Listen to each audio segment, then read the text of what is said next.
दोस्तों, पृथ्वी के सरफेस में डेली 1000 से भी ज़्यादा के तादाद में मीटियोराइट गिरते रहते हैं। जैसे कि इन मीटियोराइट का साइज बहुत छोटा होता है, इसी वजह से ये पृथ्वी के सरफेस को उतना नुकसान नहीं पहुंचा पाता। कुछ कुछ के साइज तो इतने छोटे होते हैं कि ये पृथ्वी के एटमॉस्फेयर में ही जल के राख हो जाते हैं। लेकिन दोस्तों, अगर इसी गिरने वाले एस्टेरॉयड का साइज, मास और एनर्जी ज़्यादा हुआ तो फिर क्या होगा? दोस्तों, आज से करीब 66 मिलियन ईयर्स आगे ऐसा ही एक बहुत बड़ा और बहुत ही मास वाला ऑब्जेक्ट, जिसका नाम था चिक्सुलुप इम्पैक्टर, जो पृथ्वी के सरफेस में आके गिरता है। इसके परिणाम में डायनासोर्स इस अर्थ के एग्जिस्टेंस से गायब हो जाते हैं। सिर्फ कुछ स्पीसीज़ ही अपने आप को बचाए रख पाए हैं और आज तक पृथ्वी के एग्जिस्टेंस में मौजूद हैं।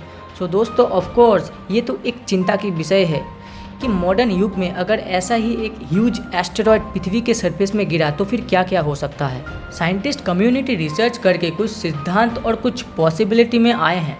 तो दोस्तों, आज के वीडियो में आज उन्हीं पॉसिबिलिटी के बारे में आपके साथ डिस्कशन करेंगे। सो प्लीज़ आखिर तक इस वीडियो में जुड़े रहिए, क्योंकि ये वीडियो बहुत ही एक्साइटिंग एंड इंटरेस्टिंग होने वाली है।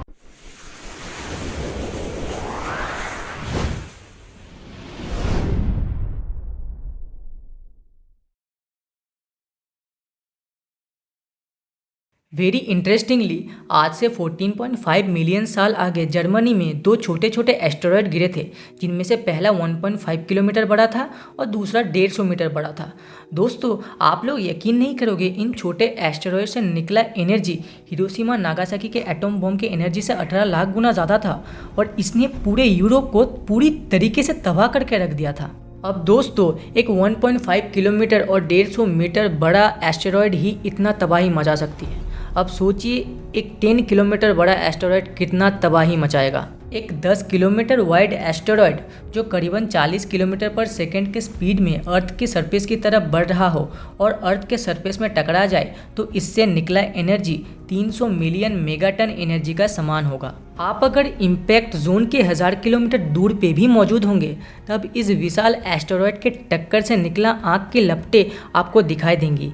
इन आग के लपटों का आकार सूरज के आकार से 240 गुना बड़ा होता है। इस विशाल डेवास्टेटिंग एक्सप्लोजन से निकला थर्मल रेडिएशन की वजह से इम्पैक्ट जोन के 1000 किलोमीटर दूर मौजूद पेड़ पौधे पूरी तरीके से जल के राख हो जाएंगे एंड कुछ पल के लिए अर्थ का टेम्परेचर बहुत तेज़ी से बढ़ना शुरू होगा। उस विशाल एस्टेरॉयड का अर्थ के सरफेस में टकराने के बाद पूरे आसमान में उस एस्टेरॉयड एंड पृथ्वी के खंडर फैल जाएंगे।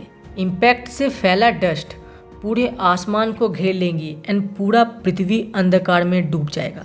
और ये डार्कनेस कोई 1-2 महीना रहने वाला डार्कनेस नहीं है दोस्तों, ये तकरीबन 2 से लेकर 3 साल तक रहेगा और किसी भी तरीके का प्रकाश आप इस समय में देख नहीं पाएंगे।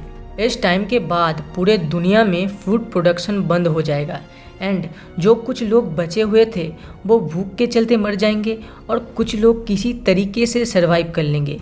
इसके बाद और एक बुरी खबर दोस्तों, इस ब्लास्ट के बाद चारों दिशाओं में अर्थक्वेक आना शुरू हो जाएगा। दोस्तों, जो अर्थक्वेक आने वाला है वो आज के टाइम के होने वाला अर्थक्वेक से बहुत ज़्यादा खतरनाक होगा। इस समय में 10.3 मैग्नीट्यूड वाला अर्थक्वेक पूरे दुनिया में फैल जाएगा। अर्थक्वेक की वजह से दुनिया भर के बड़े बड़े इमारत, ब्रिज, अपार्टमेंट पूरी तरीके से नष्ट हो जाएंगे एंड बहुत जगह पे लैंडस्लाइड दिखा जाएगा। अब दोस्तों, आप लोगों को इतना तबाही बहुत ज़्यादा लग रहा होगा, लेकिन दोस्तों अभी तो तबाही का बहुत कुछ बाकी है। जैसे कि मैंने आगे ही बोला कि पृथ्वी के हर जगह में बहुत तेज़ अर्थक्वेक आना शुरू हो जाएगा। इसी वजह से पृथ्वी में मौजूद हर समुंदर के लहरें भी बहुत तेज़ और बहुत ज़्यादा ऊंची ऊंची होने शुरू कर देंगी। इस समय आने वाली समुंदर के लहरें का हाइट बहुत ज़्यादा होगा दोस्तों, ये आपके सोच से कई गुना ज़्यादा हो सकता है। दोस्तों, इस समय आने वाले समुंदर के लहरों का हाइट कम से कम बुर्ज खलीफा के हाइट का डबल होगा। और अगर आप इस समय में ज़िंदा भी रहे तो आपको सिर्फ चारों तरफ तबाही नज़र आएगा। आप लोगों ने इंटरनेट के थ्रू न्यूक्लियर बॉम्ब टेस्टिंग वाला वीडियो तो देखा ही होगा, जिस वीडियो में दिखाते हैं कि जब न्यूक्लियर बॉम्ब फटता है तब उस न्यूक्लियर बॉम्ब में से एक एयर पंप निकलता है, जिसके चलते कैमरामैन की कैमरा पूरी तरीके से धूल से भर जाता है। अब दोस्तों ये तो हुआ एक सिंगल न्यूक्लियर बॉम्ब की ब्लास्टिंग के ब्लास्टिंग के बारे में। हम अब बात करने वाले हैं दुनिया के सबसे खतरनाक एस्टेरॉयड एक्सप्लोजन के बारे में, जिसके चलते निकला एयर पंप सबसे खतरनाक था। उस खतरनाक एस्टेरॉयड से निकला एयर पंप इतना खतरनाक था कि उस एरिया से 1000-2000 किलोमीटर दूर मौजूद बड़े बड़े इमारतों को और ब्रिजेस को वो आराम से गिरा सकता था। पृथ्वी का उम्र है 4.6 बिलियन ईयर्स का। इन 4.6 बिलियन ईयर में ऐसे विशाल धमाके बहुत कम बार हुए हैं। साइंटिस्ट ये एस्टीमेट लगाते हैं कि ऐसा विशाल एस्टेरॉयड 37 करोड़ साल में सिर्फ एक बार आते हैं। आज से 66 मिलियन साल आगे आया चेक्सुलूप मीटेओराइट की वजह से पृथ्वी के 75% तक पेड़ पौधे का नामो निशान मिट जाता है। साइंटिस्ट और एस्ट्रोनॉमर्स ये मानते हैं कि चेक्सुलूप जैसा मीटेओराइट अगर हमारे पृथ्वी में फिर से गिरा तो टोटल पॉपुलेशन का 20 से लेकर 25% ही बचेगा, जिसका मतलब है 1.7 बिलियन ह्यूमन बींग्स। कहते हैं कि चेक्सुलूप से हुआ तबाही से पृथ्वी को निकलने में मतलब रिकवरी करने में 1 मिलियन साल से भी ज़्यादा टाइम लगा था।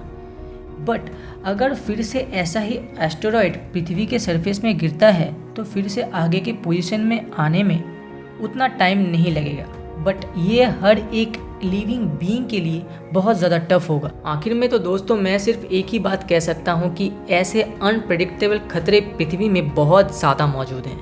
नासा तो एक एस्टिमेशन से ये कहती है कि पृथ्वी के बाहर 1700 से भी ज़्यादा ऐसे एस्टेरॉयड मौजूद हैं जो अगर पृथ्वी के सरफेस में एंटर करे तो ये पृथ्वी का बहुत ज़्यादा नुकसान कर सकता है। लेकिन दोस्तों इस तरीके का खतरनाक मतलब चेक्सुलूप इम्पैक्टर जैसा खतरनाक जो एस्टेरॉयड है वो फिर से पृथ्वी में आने में अभी भी बहुत दिन बाकी है, बट स्टिल इट्स पॉसिबल। सो दोस्तों आज के हमारे वीडियो का टॉपिक था कि अगर कोई विशाल एस्टेरॉयड हमारे अर्थ के सरफेस में गिरे तो फिर क्या क्या हो सकता है। और इसी वीडियो के दूसरे पार्ट में हम बात करने वाले हैं कुछ इम्पोर्टेंट इनिशियल्स के बारे में जिसे हमें एस्टेरॉयड अटैक के बाद मानना पड़ेगा। और दोस्तों ये वीडियो आप लोगों को पसंद आया तो प्लीज़ इस वीडियो को लाइक एंड शेयर कीजिए। और अगर आप हमारे चैनल साइंस एंड फैक्ट्स में नए हैं तो प्लीज़ इस चैनल को सब्सक्राइब कीजिए और बेल बटन को दबाना मत भूलिए। So thanks for watching.